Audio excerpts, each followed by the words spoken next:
لو ايه هنا زاوية راس المنشور هتبقى ان ايه؟ معامل انكسار الضوء. تمام، نقل المعادلة دي. يلا. يبقى احنا لما بنتكلم هنا على انكسار الضوء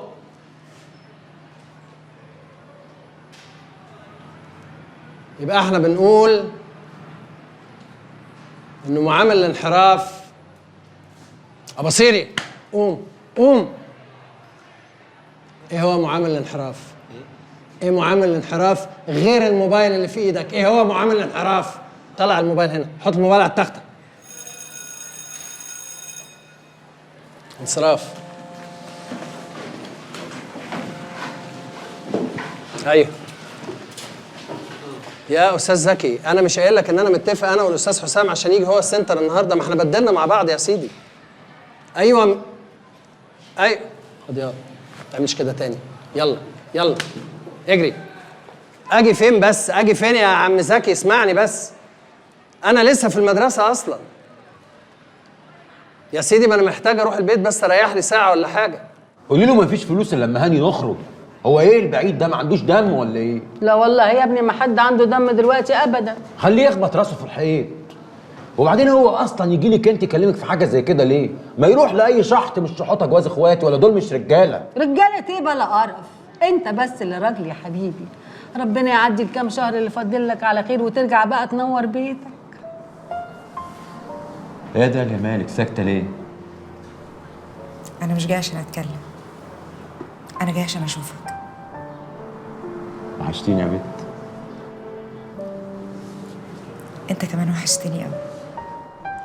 قول يا حبيبي، الشركه اللي انتوا شغالين فيها حد اسمه ناجي؟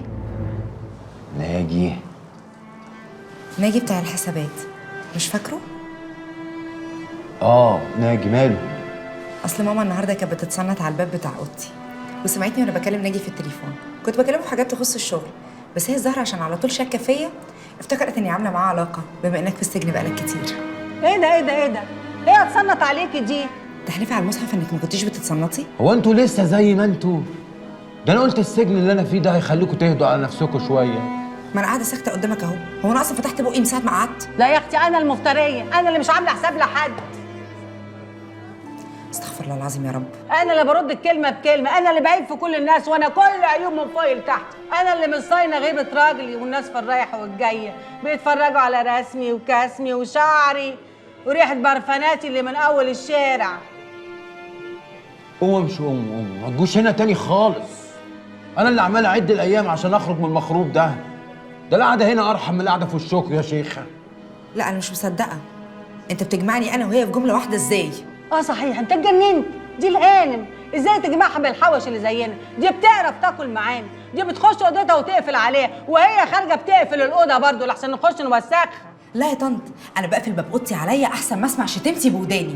بس اطمني، ما دام بتتضايقي قوي كده هبقى اسيب لك الباب مفتوح عشان تبقوا تشتموا براحتكم. ايه ده؟ رايح فين يا حبيبي؟ الاكل مش عايز طرف. جاتكوا القرف.